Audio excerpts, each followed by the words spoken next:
haridus, rahvuslik intelligentsus ja riikide areng.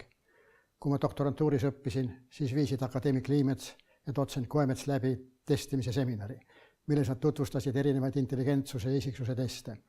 Sealt jäi mulle meelde tõdemus, et õpilase õppeedukuse ja tema intelligentsus on seotud, nende korrelatsioon on umbes 0,5.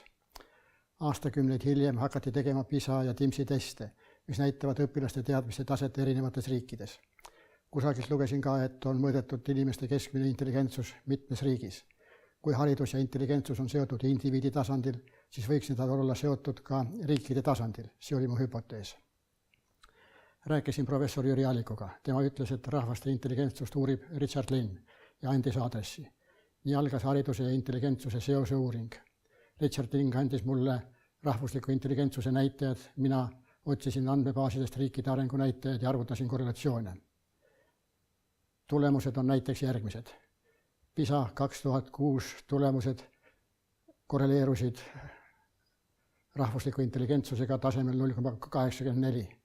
Vaatluse all oli 56 riiki. See on hästi kõrge korrelatsioon pedagoogika jaoks haruldane.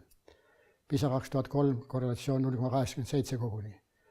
Ja nii edasi. Kõrgem korrelatsioon on 0,91 TIMSI tulemuste ja rahvusliku intelligentsuse vahel.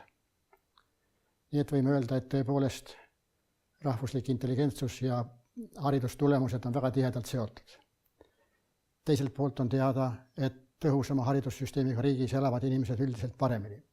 Kas ka kõrgema rahvusliku intelligentsusega riigis on inimestel parem elujärg? Arvutused kinnitavad ka seda oletust. Nii näiteks sissetulek inimese kohta on seotud rahvusliku intelligentsusega korrelatsiooniga 0,68 ja haridusega 0,58. Odatav eluiga annab korrelatsiooni intelligentsusega 0,50 ja korrelatsiooni haridusega 0,58 ja nii edasi. Üldiselt võib öelda, et rahvuslik intelligentsus seostub majandusnäitajatega sama hästi kui kooliharidus. Arenenud riikides on haridust pidevalt tõhustatud ja tõusnud on ka rahva intelligentsus ja heaolu. Viimased mõõtmised näitavad aga, et mõnes riigis intelligentsus enam ei tõuse. See seab haridusstrateegid ette suure küsimuse. Mida teha, et intelligentsuse tase jätkaks tõusu? See on suur vahvatlev väljakutse ka Eesti pedagoogikateadlastele ja haridusjuhtidele. Kuidas tõhustada haridust tänapäeva tingimustes nii, et ka Eesti rahvuslik intelligentsus jätkaks tõusu?